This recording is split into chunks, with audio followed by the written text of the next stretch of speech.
The Secrets of Movies and TV Shows is brought to you by the StarQuest Production Network and is made possible by our many generous patrons. If you'd like to support the podcast, please visit sqpn.com/give.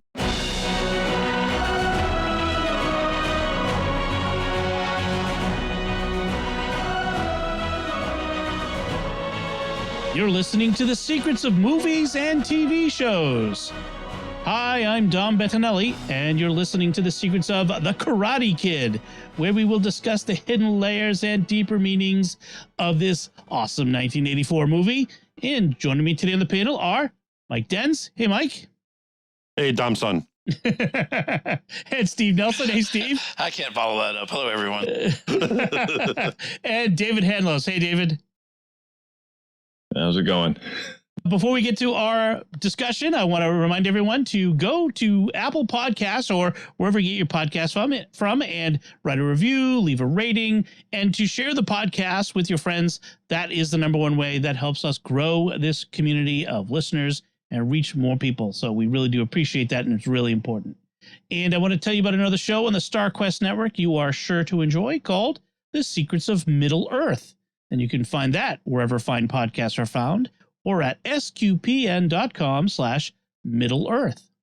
All right. So as I mentioned, we're discussing this great movie. This from 1984, The Karate Kid. And let me give you a recap. Karate Kid is a classic coming-of-age martial arts film. Revolves around Daniel LaRusso, a teenager who moves to California with his mother to start anew. However, he faces relentless bullying from the students of the Cobra Kai dojo, led by their merciless sensei, John Kreese. Despite the challenges, Daniel forms a connection with Allie Mills, a popular girl at school, which further fuels the conflict with her ex-boyfriend, Johnny Lawrence. To stand up against the bullies, Daniel seeks the help of Mr. Miyagi, a wise and skilled karate master who works as the maintenance man in his apartment complex. Mr. Miyagi agrees to teach Daniel karate, but starts with seemingly unrelated tasks that help him build muscle memory and proper techniques. With Mr. Miyagi's guidance, Daniel's confidence grows. He competes in the All-Valley Karate Tournament to prove himself. Throughout the tournament, he faces tough opponents, including Johnny. Despite Johnny's aggressive tactics, Daniel adheres to Mr. Miyagi's teachings and wins with the crane kick, the unstoppable maneuver. So they say. This victory earns him the respect of the crowd and even Johnny, who offers him a handshake, symbolizing their newfound mutual respect. For now. The film's enduring message of perseverance, mentorship, and inner strength has made Karate Kid a beloved classic that continues to inspire generations. This is Karate Kid, I would say, a very Gen X movie. This is the ultimate male Gen X movie, right? Am I wrong? Yeah. Oh, yeah. Oh, yeah. It's up there. And so many phrases. and a bunch of boomer dads who would say, see, if you did your chores, then you could kick butt like he did. That's right. Yeah. Yeah. You don't understand what I'm trying to teach you. And I should say this movie spawned a bunch of sequels, Karate Kid 2 and 3, a reboot movie starring Jaden Smith and Jackie Chan, which came out in 2010, I think, and a very successful, I think it was originally YouTube TV, but then moved to Netflix series, Cobra Kai, which picks up with Johnny and Daniel 35 years later or so. And Like YouTube Red or something like that. Yeah, it was a YouTube thing, and then it moved to Netflix. And we will definitely be talking about those other movies and that show in future episodes, but this time we're going to be talking about Cobra Kai. Let's start with our overall impression of this movie. What do you think of Karate Kid? Steve, let's start with you. I mean, the theme sort of interests me the most is the relationship between Daniel and Mr. Miyagi. So Daniel shows up in California without a father figure. And Mr. Miyagi, his first meeting with Mr. Miyagi doesn't go very well. Mr. Miyagi's a little angry, like, why you bothering me, kid?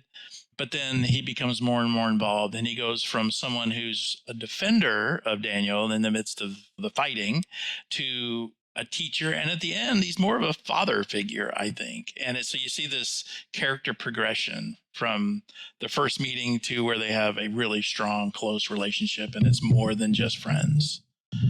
Yep. Yes, that's true. I do want to come back to that the father question as we go along. How about you, Mike? What is your overall impression of this movie?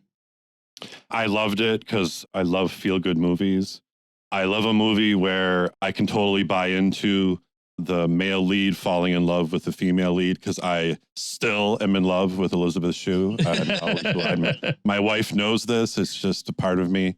She will always be one of my first loves. I was 13 when I saw it, and I just was like, oh, wow. So that was a huge thing. But also just, this was like karate Star Wars. This was Luke and Obi-Wan, and the whole kind of thing, how it went through and their relationship. And and another thing too is, and it's funny that Steve brought up Dad, I rarely remember, because sometimes Dom or whoever's leading will say, so when do you remember seeing it? And I'm like, I don't remember seeing it, theater. I'm not really sure. This, I remember seeing it with my dad. And we didn't go to movies, weren't really my dad's thing, but we went to this one, just him and I, in the theater in our little town of East Aurora, where it's just a one theater. And I remember where we were sitting, and I remember him really liking Mr. Miyagi. And so that was special for me too. But I think my biggest remembrance of it is just how cool, feel good was it, and Elizabeth Shue. Oh yeah. How about you, David? Yeah, I think we all like the feel good movies, but it's triumph over adversity type of thing, and just the underlying message of don't judge a book by its cover, whether it's Daniel's son or whether it's Mr. Miyagi. Mm-hmm. In both cases, it works. I had to learn that. As I got older, I appreciated that theme a little bit more, because when I was in college, wasn't ever very good at it, but I was on K-State's judo team, and we were led by an Okinawan who was a retired professor who looked like he could have been 80 years old, and made us do things that we didn't think were relevant, but were useful later. So it's apparently, maybe that's a real technique. Yeah. That's awesome. For my part, yes. For the first month solid, he just made us fall. They would just throw us over and over. Oh yeah. Until we could take a hit. Yep. Oh. For my part, I was exactly Daniel's age in the movie when I saw this. So this was aimed right at me, and super huge impression. I was a little taken aback to see Mr. Arnold from Happy Days in this one, Mr. Miyagi. But no, it was awesome. And I love it. It was all those things, the standing up to bullies, the triumphing over the rich guys who had it all, the good looking guys who had the girl. And Daniel comes along. He doesn't fit in, and he doesn't really care to necessarily. He doesn't worry about fitting in. And he just, through adversity, triumphs. And I loved that part of it. And the aspects of the relationship with Mr. Miyagi, the authority figure that he could look up to. So all those things really made this a great movie for me at that age. My parents were in the process of splitting up at the time, so maybe that had something to do with it too, to see Daniel as the son of a father who was absent of some sort. And he ended up showing up in California and getting a grandfatherly figure or a fatherly figure. So I love that. Daniel was not a good kid in some respects at the beginning of the movie, because he started some of the fights that happened. Yeah. Or at least caused them. Yeah, he was not perfect, but he wasn't perfect by any means, but he did not exactly deserve all the abuse. No, that's true. He bit off more than he could chew. But he had a bit of an ego and didn't back down when he could have, certainly. Yeah, especially in the face of 3 or 4 guys in front of him. Maybe you should let the ego go. There's a little bit of East Coast ego going on there, I think. So some of the big themes in this movie, of course, it's a coming of age movie. It's Daniel becoming a man. It's a fish out of water classic. He's the kid from the East Coast coming to the West Coast. He's New York versus LA. He's rich versus poor. You have all of these clashes between different sectors of society, different parts of culture. So you have that. There's also a big theme of domination. I was trying to find the right word for it, but domination versus mercy and peacefulness, and aggression versus self-defense. Those are huge parts of this movie to me as well. The phrase that popped in my mind was, for the Cobra Kai, it was like might makes right. And then Mr. Miyagi was the peacemaker, knowing that there's a limit to being a peacemaker. Right. At some point, especially given his personal history, which we can talk about in a bit, he understands that sometimes you have to fight but that's the last resort. Whereas for Cobra Kai, it was always the first resort. If you have strength, if you have a weapon, use it. If you have strength, use it to get what you want. It's very Machiavellian. Strike first, strike fast. Yeah. Right. Exactly. No mercy. It's interesting. You had the height of the Cold War in 1984, and you could relate it to Mr. Miyagi saying, you build up an arsenal so you don't have to fight. Like, you don't want to shoot missiles at us because we got missiles. Right. So you don't want to fight me because I know karate. So maybe we should just talk it out. Exactly. So we talked about the idea, the theme of mentorship and guidance, and that Daniel it's not even that his father's absent. He's fatherless in this. There is no mention, no thought to him. And I think it's on purpose because Daniel has to essentially stand alone and then have his mother, who's a bit absent. She's working. She's a single working mom. This is a very Gen X thing, right? The latchkey kid. We come home, we do an empty house. Our moms are out working, our dads are working. And that was a very common experience for Gen Xers. And that's Johnny. Like, his mom is trying to make a living for both of them. And in fact, Johnny doesn't have a dad either, visibly in this movie. And the only visible father, like literal father in this, I think, is Allie's dad, right? He's the only actual dad we see. And she's the most well-adjusted of the bunch, frankly, of all the kids that we see. So I thought that was interesting. And it's Mr. Miyagi and John Kreese, the Cobra Kai sensei, who are the father figures. And what contrasting father figures they are. They're both hard on their quote unquote sons, but one is just abusive, and that's John Kreese. He's just a jerk. He probably should be locked up and not living around kids. That's another 1984 thing, that someone like him would be allowed to be alone with kids. And Right, exactly. Do that. Parents wouldn't be at the dojo with their kids and seeing this awful stuff going on. That would be today. Yeah. It's not until the third movie that we get his backstory, right? His Vietnam War experience. It must be. Yeah. You see the stuff on the wall, like his stuff, but then they really don't talk about it. Right. There's pictures on the dojo. This is Rambo pose.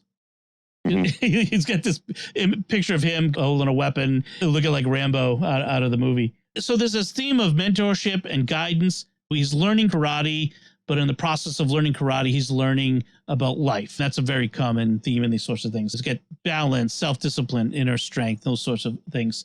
One of the things I like about Mr. Miyagi is he's unorthodox, right? We talked about the wax on, wax off, which is a phrase I still use with my kids today. And I recently showed them, my kids recently started karate, so I had to show them Karate Kid. And so they're like, oh, that's where wax on, wax off comes from. Yeah. But he's a bit like Tom Sawyer-ish in that sense. He gets Daniel to do all his chores for him.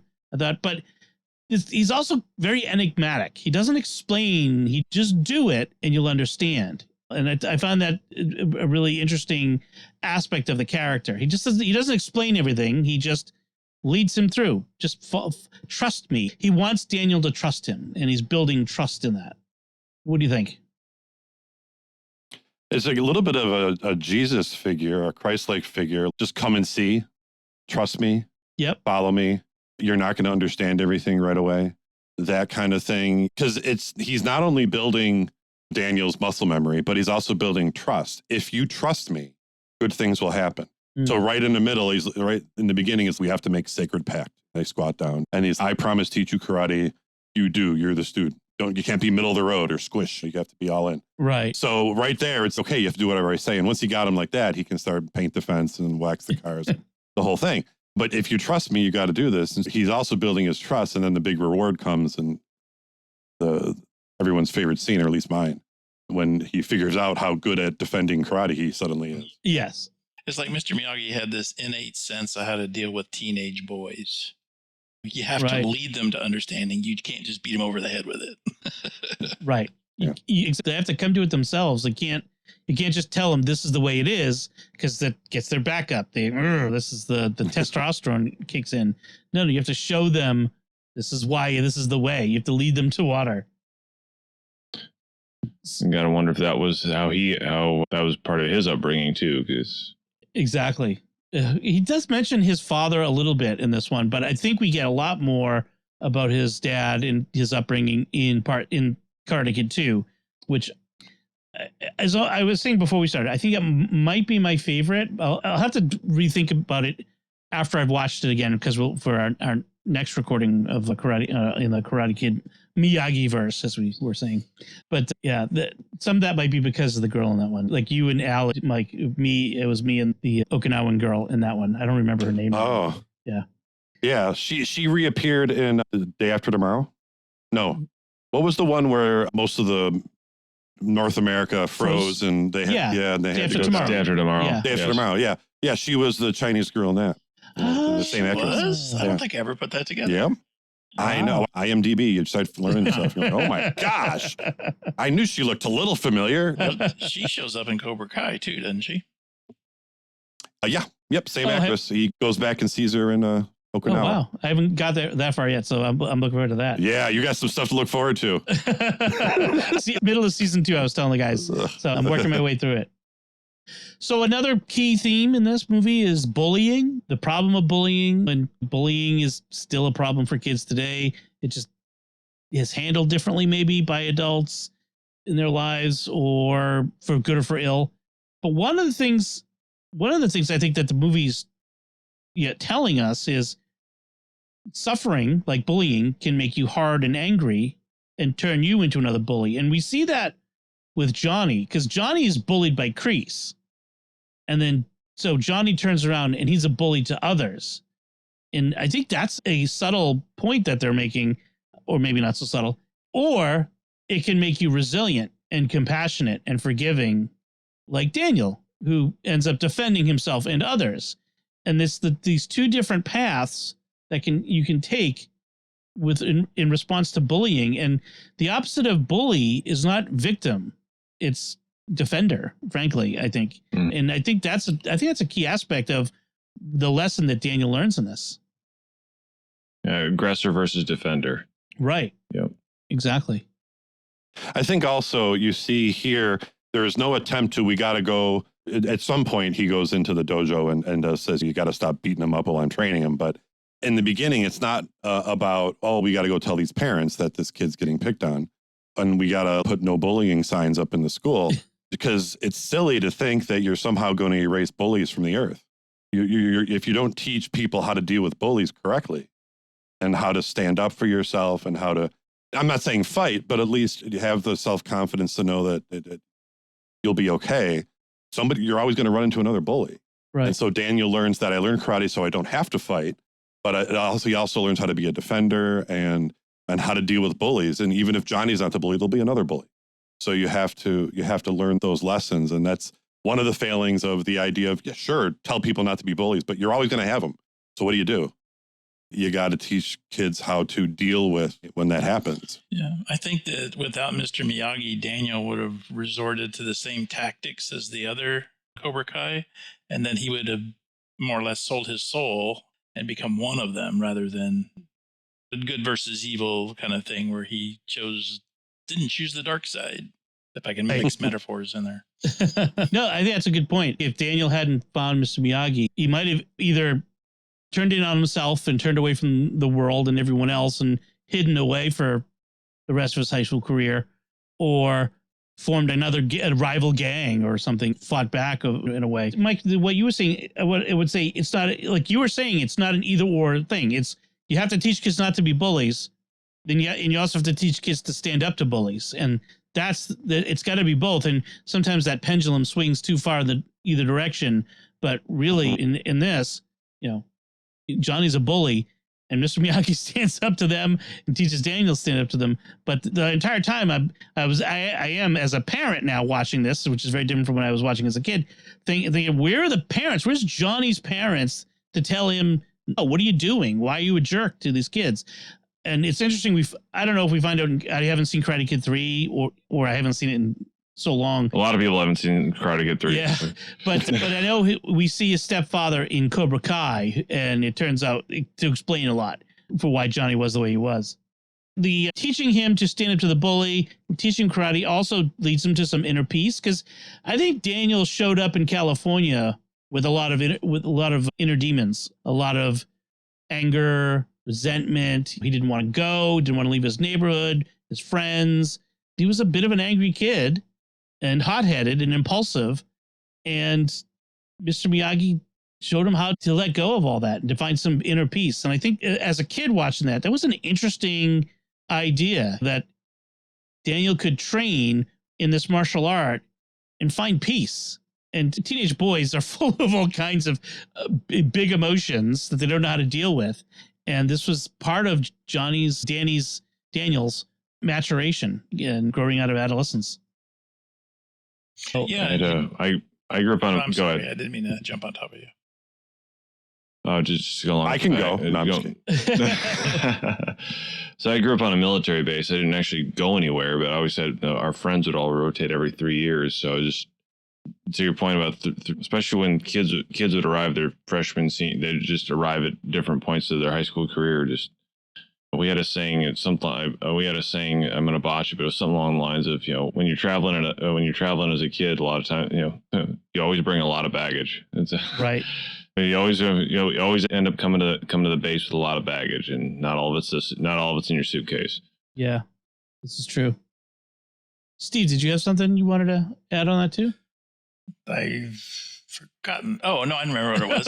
I think part of the evolution of Daniel is shown in that one scene where Mr. Miyagi is feeling really sad about his wife and he's drunk, and Daniel becomes the caretaker in that instance, which is not something I think he would have done before meeting Mr. Miyagi.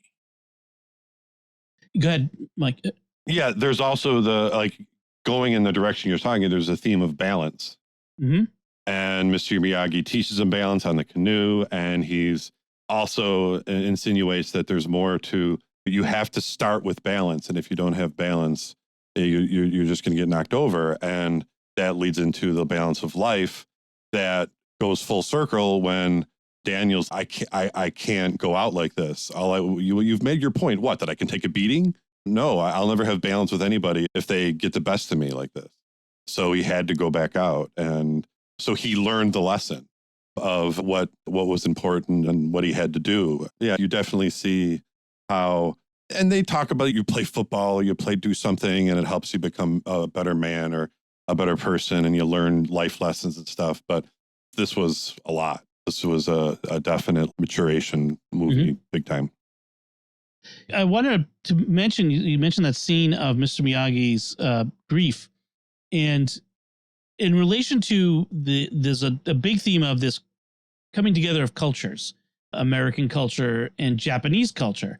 Early 80s, America was still coming to a new understanding of Japan, our relationship to Japan, Japanese culture. Do you remember Shogun? The miniseries was huge just a few years before that. I think that was a big thing in helping people, Americans and Japanese, to connect again after World War II. Japanese manufacturing was kicking our butts. What was that great movie starring? It was about the auto plant. It was Michael Keaton. Michael Keaton. Oh man. Oh my goodness. I'm just picturing them all doing jumping jacks and stuff. Mr. Mom in the movie. No, Mr. Mom was a different one where he had to be the same era. Yeah. Yeah, I can look it up, but Ramada Inn. I still remember that line from I have no idea what the context of that. But in any case, Japanese manufacturing was kicking Americans manufacturers' butt. It was this whole thing between these cultures. And so Karate Kid shows up and you have this Mr. Miyagi who you love. You really come to love this guy. And you learn this history. But at first, he's just an immigrant who got this lowly job as a maintenance man. Oh, but he's got some skills. And he's got all these amazing cars and this beautiful house. And then you find out he's a Medal of Honor winner from World War II. He was part of the 100th Infantry Regiment in Italy at Anzio. This is a real thing, right? The 100th Infantry Regiment was from the Hawaii National Guard and was composed almost entirely of Monte Cassino and some of the worst battles of World War II in Italy. I just got done reading a history of World War II in Italy because I'm a American man over the age of 50, and that's required. I have to read military history. But it was like you have this, they placed this character in that unit. It was the most decorated unit in the European theater in World War II. And you have Mr. Miyagi, who has this Medal of Honor. And then we find out his wife and son, his unborn son, died in an internment camp. This guy who is an American hero. And we put his wife and son in an internment camp. And if this was a film made in 2023, that's what this movie would be about. But it's a movie made in 1984, and they make their point. They don't beat us over the head with it. We understand the horror of it, and that's enough. You know what I mean?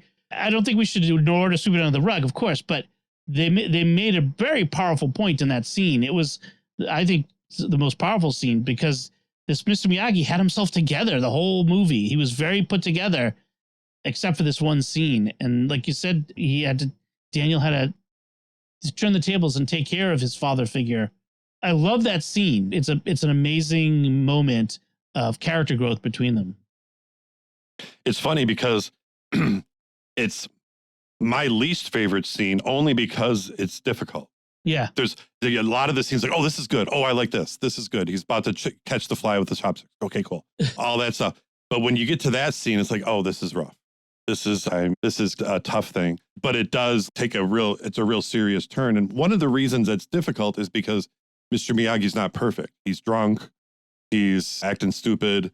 And your father figure hero is not invincible in that scene. So that's part of the difficulty of watching. I think if they had done much more in that vein, then the movie they run the risk of the movie becoming more about Mr. Miyagi than about Daniel. And I think they came right up to that perfect edge and without crossing that line. If you think about when this was filmed in 84 or released in 84, I mean, it was a long time ago, but at the same time, it was still fresh enough that the kids could have asked their mom or dad or grandpa, did that really happen? And now, like you said, 2023, some people don't even realize that happened in the first place. So it was still fresh enough back then. They didn't have to really, I feel like they could, like you said, they could make the point and move on because everyone knew what they were talking about. Right. It was still pretty fresh. My grandpa had lots of things to talk about that era. Right. And that's the interesting aspect of this is we mentioned, Steve, about how it would have risked turning it into a movie about Miss Miyagi. The effect that this has on Daniel, and that's really what this scene is about, is how it opens Daniel's eyes and makes him see Mr. Miyagi as more than just the old master teacher who can give him something, this effort. And I think it's a moment that a lot of us come to with our own parents, and especially boys and their fathers, that moment when our father becomes more than just the authority, but becomes, human and humanized. And we not that he has feet of clay, but that he becomes a man, becomes flesh and blood as opposed to this authority figure, and that we love, who loves us, but he's not dad's not all powerful. He's not perfect. And I know my kids still think of me as perfect, but I try to gently let them know that I'm not on a regular basis. Yeah, but I don't know. I don't think you're doing a very good job of that. No one's perfect, but I really like how the movie is using this experience with Mr. Miyagi to expand. He does seem different after this. This is a turning point for Daniel in this movie. One of the other things is themes of this movie is redemption and honor, and it's interesting way to end this movie. They could have ended the movie with Daniel defeating Johnny, the villain goes down in ignominious defeat. We never see him again. He's crying off in a corner, and that's that. But they do an interesting thing here, which is that Johnny shows a sense of honor by apologizing to Daniel, giving him respect, and we see Kreese. He still remains the villain. He dismisses the weakness in Johnny for doing that. But I thought it was a very interesting idea that Johnny gets a redemption arc at the end of the movie, bit of a redemption from the bad deed he did and from being Cobra Kai. What do you think? I agree with you. Where just in those final scenes, he didn't want to make the cheap shot.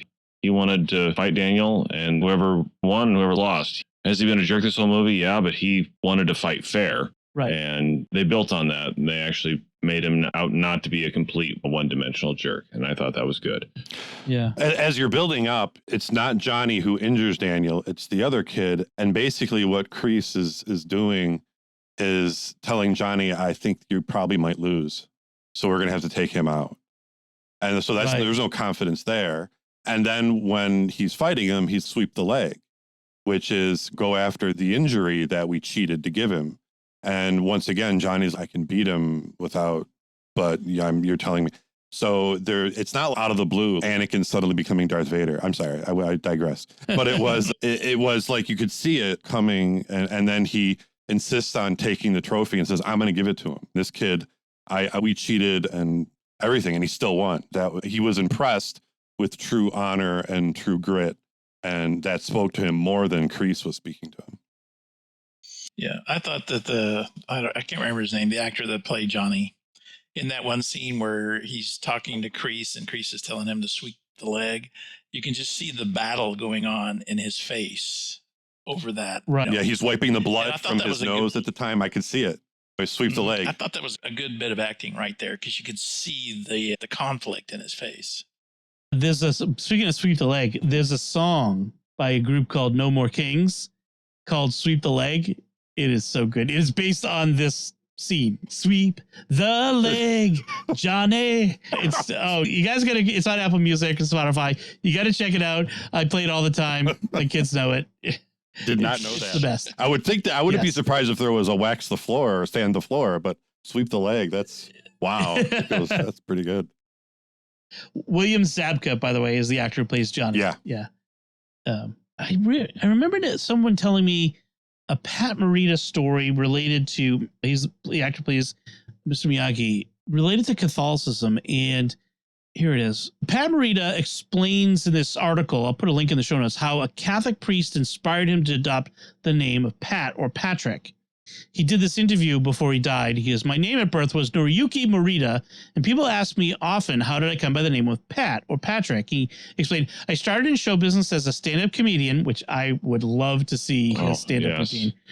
And most of the comics were named either Jackie this or Pat that. There was Pat Henry and Pat Cooper and Pat whatever, Jackie Mason, Jackie Gale. But that comes from another. So I decided I wanted to be a Pat, but that comes from another place in its origin as far as my life's concerned. I spent 9 years in a hospital from ages 2 to 11. I had spinal tuberculosis, and for the most part was immobilized for 7 of those 9 years with a cast from shoulder to knee.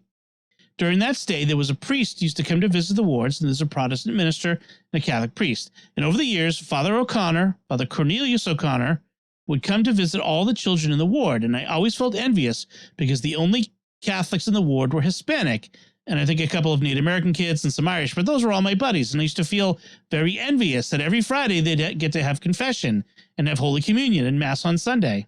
And I was left out, knowing nothing about religion. But Father O'Connor befriended me. Long story short, he said, I'll never forget this wonderful quotation. He says, and if one day I ever convert you, you little heathen, your name will be Patrick Aloysius Ignatius Xavier Noriyuki Morita. And when he decided to go to show business, he decided to take the name Pat. So, different kind of confessional. I'm pretty sure I've met an Irish priest that would have done just exactly that. I could see that. Exactly. I had forgotten that anecdote until just this very minute. Oh, that's awesome. So let's talk about the different characters themselves. So we have Daniel.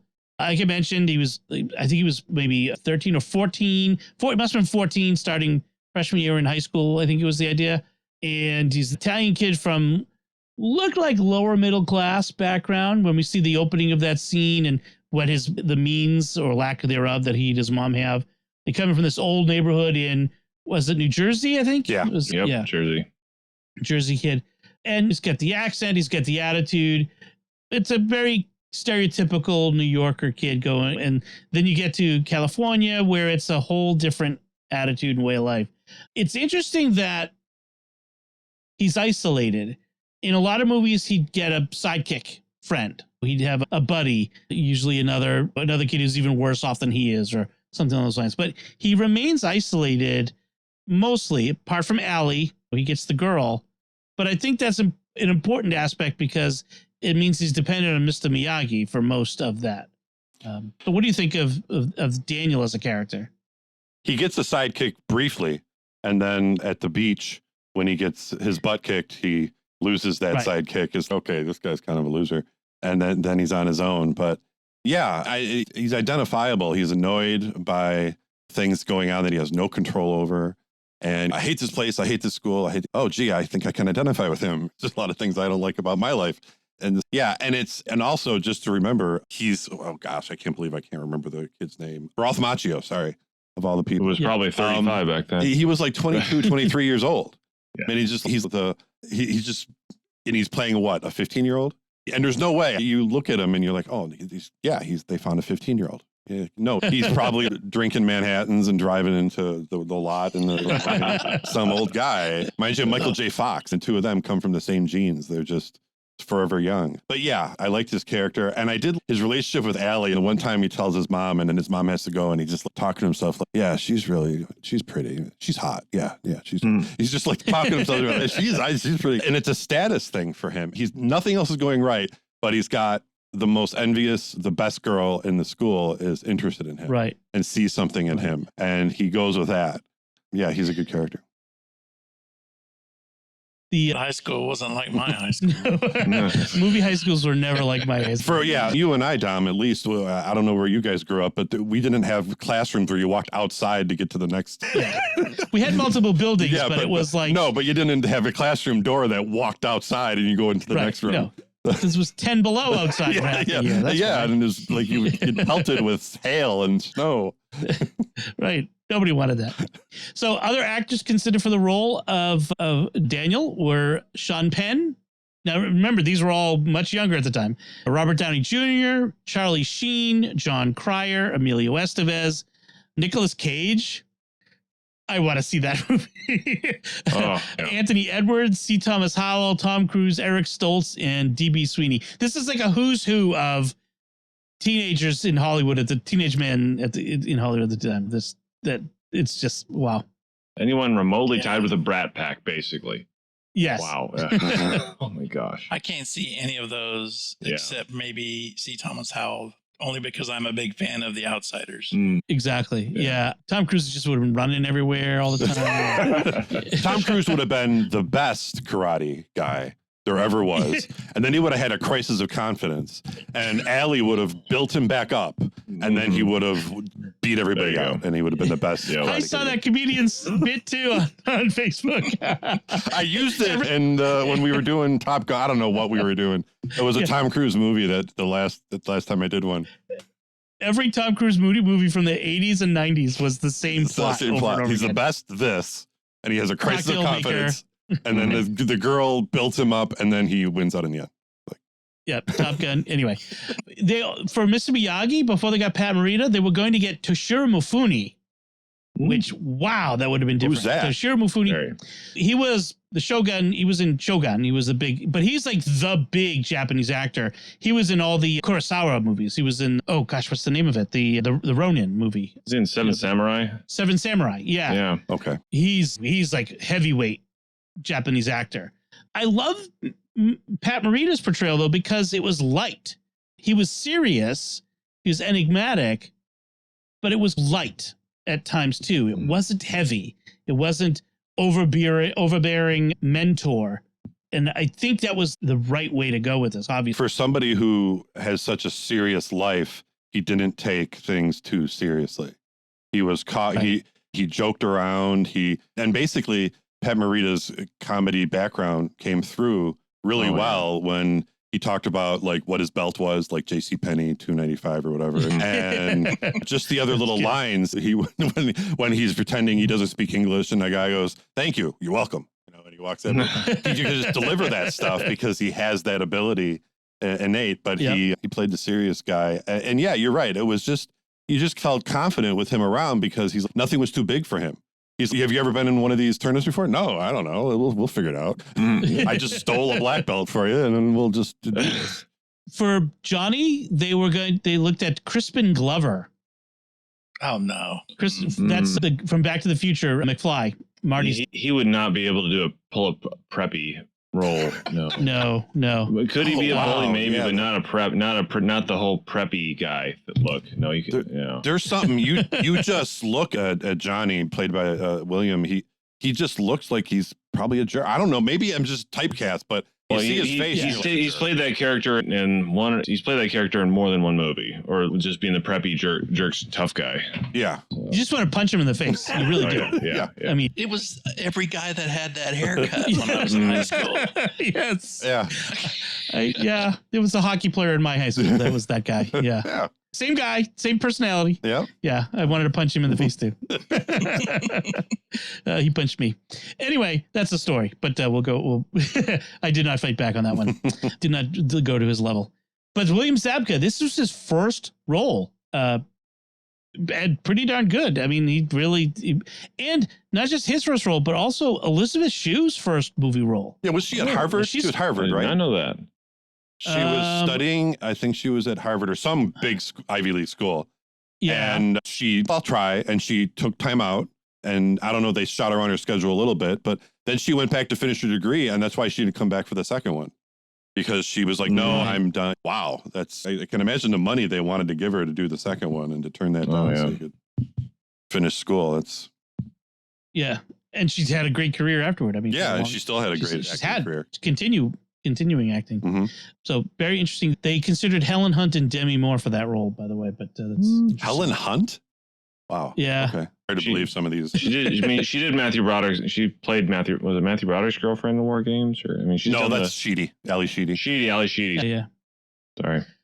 But so with Mr. Miyagi, I love the slow reveal. Again, we talked a little bit about that we don't know much about him, and then we get this more and more about him. I love the giving the car to Daniel as a birthday present, and the generosity of him. His whole attitude is one of generosity. He takes it. He doesn't want to be bothered at first, right? He doesn't want to have this kid's hanging around. But he just can't help himself to be generous to Daniel, a kid who obviously needs help, and maybe Daniel represents the son that died for him, and that's in that sense, and he takes him in and he basically adopts him as his own, and that relationship grows from there. And I think this saves Mr. Miyagi as much as it saves Daniel by the end. So I really like that aspect of it. And he tells Daniel that his father taught him how to fish. His father's the one who taught him karate. So he must have seen himself in Daniel. And it's like, I can do what my dad did. Yeah. So in contrast, you have Kreese. We talked about him a little bit. The military action hero. He's so many movie characters. He's like half the guys in Predator, like half of Arnold's team. And in one sense I go, why would any kid look up to him? But on the other hand, because he's cool. He's a war hero. He's strong and powerful. And it's funny because the real war hero is the guy you would never suspect. The little Japanese man. Yeah. Kreese has got his picture of him holding the rifle on the wall of his dojo. Mr. Miyagi's got a Medal of Honors in a box hidden away. And that's the big difference. That's like the biggest need that reminder. Right. And that's like the biggest honor, military honor, which. Yes. In case people don't know, the Medal of Honor is the preeminent military honor of all. And like we said, we got Allie. She's the pretty rich girl. A little stereotypical. She's so much more. Come on. She makes the whole movie. Right. Oh my God. Yeah, it's a flop. It's a total flop. Don't even tell me who they were thinking of to put in there besides her, because it just wouldn't have mattered. It was all her. She is like she keeps him like centered, and it is a cool story in the sense of how he's learning to figure himself out. He's also learning how to have a relationship and how to be with her, and it's working out. But their first date and his mom driving him, every guy's, oh, I feel it. Oh my gosh. And he's okay, now we're going to push it and you pop the clutch. And he's, oh man, this doesn't work. That would be the most embarrassing. It's a station wagon. Yes. Oh, I'd explain to my kids what popping the clutch was. Like they had no idea what she was doing to that car. Man. Yeah, it's interesting, the relationship with Allie, because while it wasn't perfect, they did have a rough patch in it, which is stereotypical of these. It wasn't the same where she like rejected him, and she still stayed supportive of him throughout, even with the rough patch, right? It wasn't like Allie remained a positive element in Daniel's life throughout the movie. Yeah, he's the one who rejected her because he saw her, quote unquote, kissing Johnny and didn't even ask her for an explanation, just kind of tossed her aside, which I would have never done, but he did it. Mhm. And Daniel, moron, don't you know who that is? But yeah, and then he learns from all her friends. You know, I don't know if they cut some scenes, but you learn like when he's trying to make up with her that, oh, all her friends don't like him. They're all like, get away. She doesn't like you. She finally got rid of you. So they're part of the rich class. She doesn't have very good friends.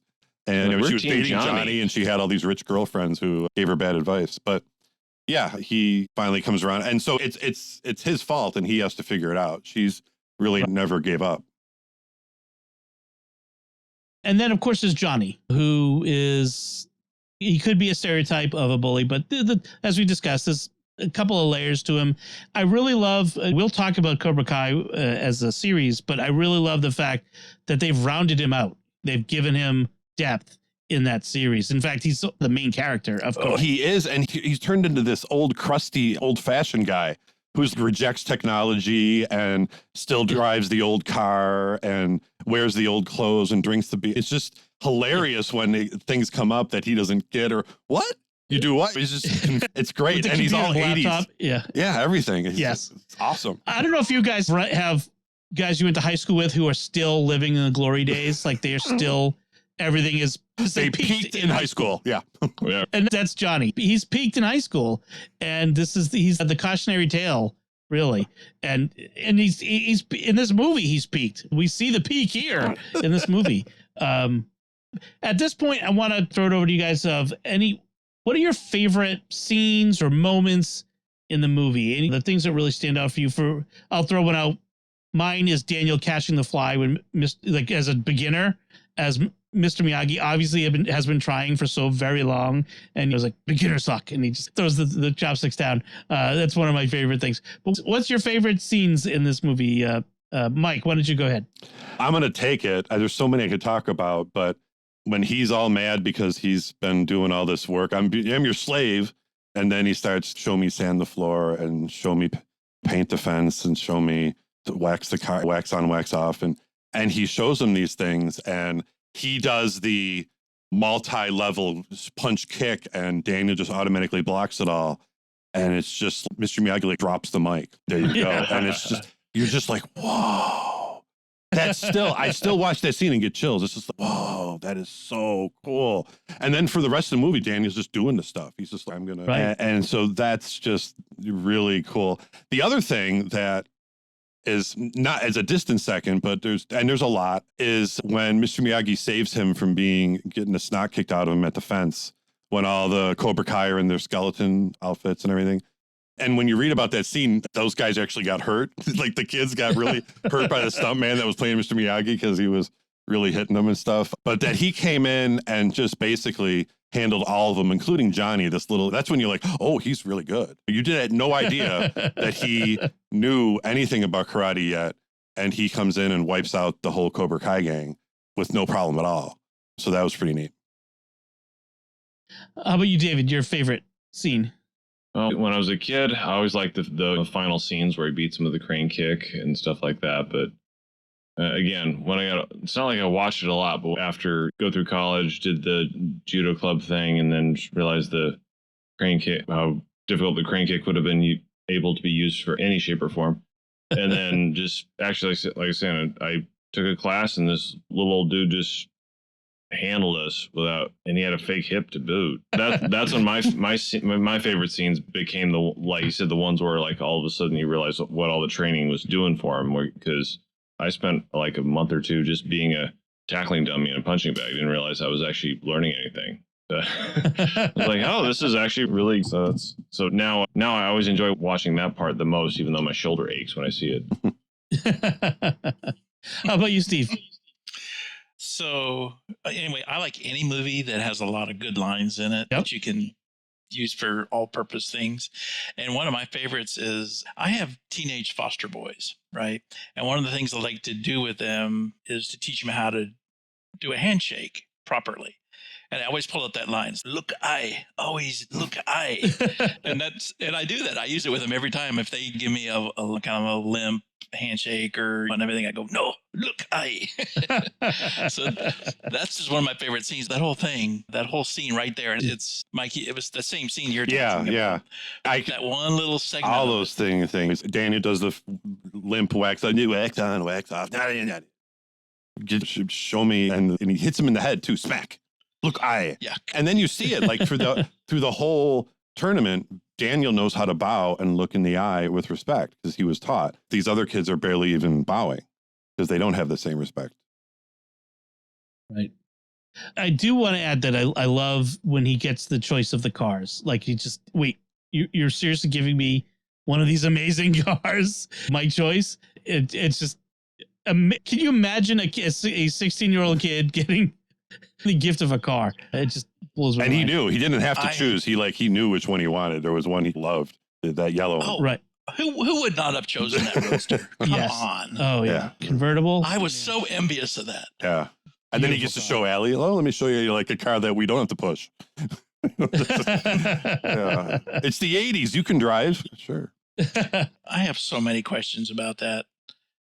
Mr. Miyagi is working as a handyman in this rundown apartment complex, but yet he has this really cool bungalow and Japanese garden and all these classic cars. And I want to know how he got from military person to handyman and everything in between.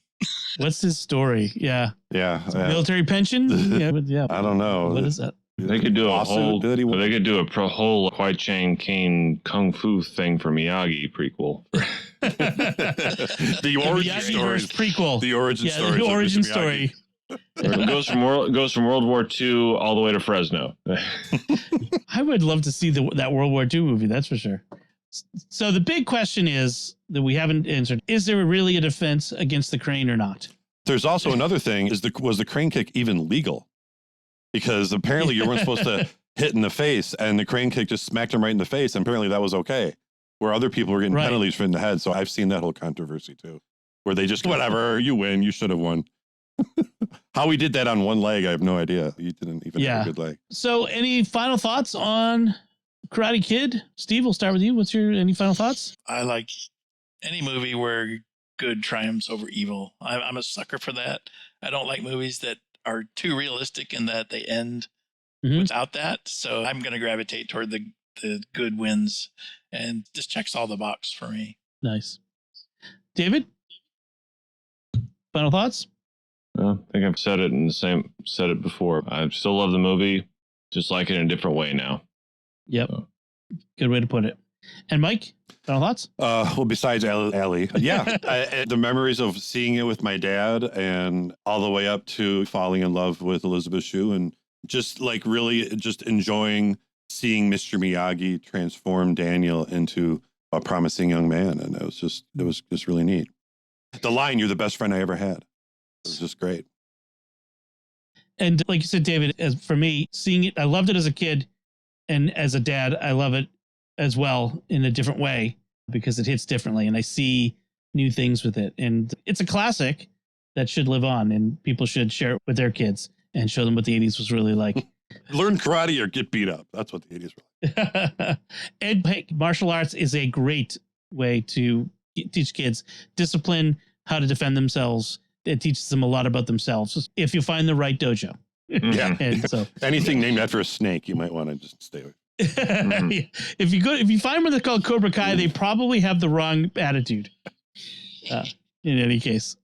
All right. So let's wrap it up there. We'd like to take a moment to thank our patrons who make it possible for us to create the secrets of movies and TV shows, including Michael K., Josh P., Leslie H., Jeff V., and Lindsay S. Their generous donations at sqpn.com/give make it possible for us to continue the secrets of movies and TV shows and all the shows at StarQuest. And you can join them by visiting sqpn.com/give. That's it from us this time. We would love to hear what you thought of The Karate Kid or anything we had to say about it. You can do so by commenting on the show at sqpn.com/secrets or the StarQuest Facebook page at facebook.com/StarQuestMedia. Send an email to secrets@sqpn.com or visit our Discord community at sqpn.com/Discord. Until next time, Steve Nelson, thank you for joining me and sharing the secrets of The Karate Kid. It was a blast. Thank you so much for letting me be a part of this one. All right. And Mike Denz, thank you as well. I enjoyed it a lot. And David Handlos, thank you. Tomo arigato. And once again, I'm Dom Bettinelli. Thank you for listening to the secrets of movies and TV shows on StarQuest. Here's another show on the StarQuest Network you're sure to enjoy, The Secrets of Middle-earth. Find it wherever you can find podcasts or at sqpn.com/Middle-earth. We'd like to thank Patrick McCaffrey of Moonshadow Studios for editing this episode. To have your audio edited professionally and with care, check out more of Patrick's work at moonshadowstudios.biz. That's moonshadowstudios.biz.